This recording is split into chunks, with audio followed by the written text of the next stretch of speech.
जय माता दी। तो आज के वीडियो में हम जानेंगे कि माता की चौकी जो हमने लगाई है उसका हमें क्या करना है, कलश का हमें क्या करना है, उसके नीचे रखे चावल का हमें क्या करना है, अखंड ज्योति जलाई है तो उसका क्या करना है, ज्वारों का क्या करना है। ये पूरी जानकारी आज की वीडियो में करेंगे। तो किसी किसी के यहाँ अष्टमी पूजती है, किसी के यहाँ नवमी पूजती है। तो अगर अष्टमी पूजती है तब भी आप चौकी को अष्टमी या नवमी के दिन बिल्कुल भी ना उठाएं। चौकी को हमें 10वें दिन ही उठाना है, यानी कि 10वीं तिथि को ही चौकी को हमें उठाना है। तो चलिए पूरी विधि जानते हैं कि हमें किस चीज़ का क्या करना है। तो 10वीं के दिन सुबह सुबह आप स्नान आदि करके माता रानी का सूक्ष्म पूजन कर लें। सूक्ष्म पूजन करके हाथ में जो चावल लिए हैं उनको आप चौकी पर छोड़ दें और माता रानी से प्रार्थना करें उसकी सूक्ष्म रूप में वह हमेशा ही हमारे घर में विराजमान रहें। थोड़ी सी पूजा सुबह करने के बाद आप हर चीज़ को थोड़ा थोड़ा अपनी जगह से हटा दें। इसका मतलब ये हो जाता है कि हमने चौकी उठा दी। उसके बाद जब भी आपके पास समय हो तब आप पूरे विधि विधान से चौकी को हटाएं। थोड़े से ज्वारे तोड़कर आप माता रानी को समर्पित जरूर कर दें। तो जो आपने 9 दिन तक रोज़ अग्यारी लगाई है उसका क्या करें, उसको आप एक जगह एकत्रित कर लें। उसके बाद हो सके तो अगर आपके घर में जगह है, ज़मीन है, तो आप उसमें खोद के गाड़ दें या फिर जल विसर्जन कर दें।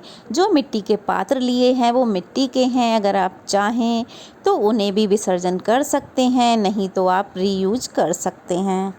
और जो आपने दक्षिणा रखी है उसको आप पंडित जी को दे सकते हैं।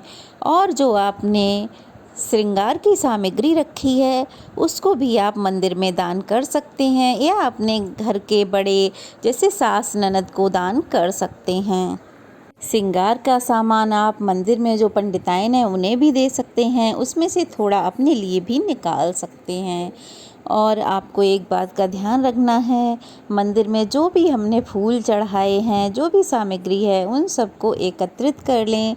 और हाँ, अखंड ज्योत को आप एक बात का ध्यान रखें कि आप अष्टमी में पारण करें या नवमी में, लेकिन अखंड ज्योत में आपको घी नवमी तक डालना है। नवमी के बाद आप उसमें घी ना डालें, फिर वो जब तक जलती है तब तक उसको जलने दें, उसको बंद नहीं किया जाता है।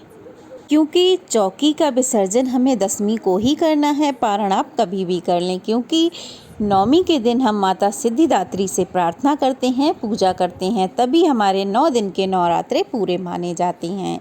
इसलिए हम चौकी को 10वीं को ही हटाते हैं। और जो माता की चुन्नी हमने छोटी छोटी बिछाई थी, आसन बिछाए थे, आप चाहें तो उन्हें कन्याओं को दे सकते हैं या विसर्जन कर सकते हैं या अपने घर में धो के दोबारा रख सकते हैं आगे काम आने के लिए। और एक बात का आप ध्यान रखें कि जो कलश पर हम नारियल रखते हैं उसका आपको क्या करना है। तो कई लोग उस नारियल को फोड़कर प्रसाद के रूप में कन्याओं को देते हैं और स्वयं भी ग्रहण करते हैं। कई लोग उस नारियल को 1 साल के लिए रख लेते हैं और कई लोग इस नारियल को विसर्जन कर देते हैं। तो जैसा भी आपके यहाँ होता हो आप वैसा ही करें। अगर विसर्जन होता हो तो विसर्जन कर दें, अगर प्रसाद में बांटते हो तो प्रसाद में बांट दें। और जो नारियल में और कलश में हमने कलावा बांधा होता है वह बहुत ही शुद्ध हो जाता है, पूजा से मंत्रों से शुद्ध हो जाता है। तो उस कलावे को आप अपने हाथ में, बच्चों के हाथ में या गले में कहीं भी बांध सकते हैं। जो हमने पूर्ण पात्र में चावल रखे हैं, चावल से अष्टदल कमल बनाया है, उन्हें आप चिड़ियाओं को डाल सकते हैं या फिर विसर्जन कर सकते हैं या कहीं भी ज़मीन में गाड़ सकते हैं। चलिए जानते हैं कलश और उसके ऊपर रखे पंचपल्लव का हमें क्या करना है। पंचपल्लव को हमें उन्हीं सामग्रियों में रख लेना है जो हमने फूल माला अग्यारी वगैरह रखी है। इसको आप भूमि विसर्जन कर दें या जल विसर्जन कर दें, जिससे हमारी प्रकृति को कोई नुकसान ना हो। और फिर कलश के जल को हमें क्या करना है, हमारे कलश में जो जल है वह बहुत ही शुद्ध हो जाता है। तो उस जल को हमें अपने पूरे घर में छींटे देने हैं, छिड़कना है। शुरुआत आपको किचन से करनी है, क्योंकि किचन में हमारी अन्नपूर्णा माता और लक्ष्मी माता का वास होता है। तो आप किचन से छिड़कना शुरू करें और अपने पूरे घर में उस जल को छिड़क दें। एक बात का ध्यान रहे कि यह जल किसी भी गंदी जगह पे नहीं छिड़का जाना चाहिए। जैसे कि बाथरूम में, लैट्रिन में, इन चीज़ों में यह जल नहीं जाना चाहिए। और बाकी जो जल बच गया है उसको आप अपने किसी भी घर के गमले में, पौधे में डाल सकते हैं। और यह कलश आपने अगर मिट्टी का यूज किया है तो आप इसमें कोई भी पौधा, गमला लगा सकते हैं, या फिर आप इसको भी भूमि विसर्जन कर सकते हैं। इसके अंदर जो हमने चीज़ें डाली थी, हल्दी की गांठ, सिक्का, सुपारी, तो इन चीज़ों को भी आप विसर्जन कर दें। बस सिक्का निकाल लें और इस सिक्के को आप अपने घर की तिजोरी में रख दें। और ये जो ज्वारे हमने बोए हैं, इन ज्वारों को आप थोड़ा सा माता रानी को चढ़ाएं। थोड़े से ज्वारे अपनी तिजोरी में रख लें, ये बरकत का प्रतीक होता है।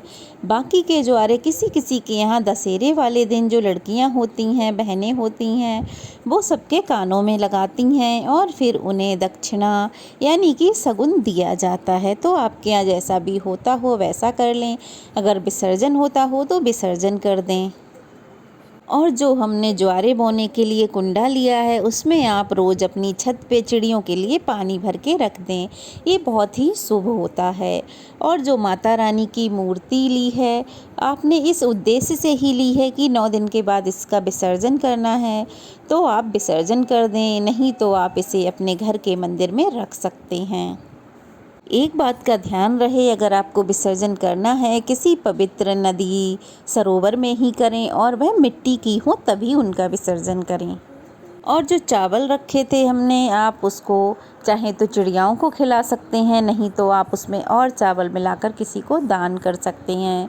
और 1.25 मीटर कपड़ा अगर आपने नया लिया है और इस उद्देश्य से लिया है कि किसी को दान करेंगे, तो आप वह चावल और दक्षिणा रख के किसी को दान कर दें। और अगर आपने माता की चुन्नी बिछाई है और अगर आप चाहते हैं तो उसका रीयूज कर सकते हैं। उसको साफ़ करके धो के रख लें और दोबारा पूजा में इस्तेमाल किया जा सकता है। जो अखंड जोत जलाई है उसके बारे में मैंने आपको बता ही दिया है कि आपको उसको 9वीं तक घी डालना है। 9वीं के बाद आपको घी नहीं डालना है। चौकी आप उठा रहे हैं तो आप 10वीं के दिन उठा रहे हैं और दीपक जल रहा है तो आप उसको उठाकर अपने घर के मंदिर में, पूजा घर में रख दें। माता रानी स्वतः ही शांत हो जाएंगी, उसमें आपको घी डालने की ज़रूरत नहीं है। तो इस तरह से हमें नवरात्रि की माता रानी की चौकी का विसर्जन करना है। उम्मीद करती हूँ यह वीडियो आपके लिए यूजफुल रहा होगा। आपने अच्छे से समझ लिया होगा कि हमें कैसे चौकी उठानी है और किस चीज़ का हमें क्या करना है।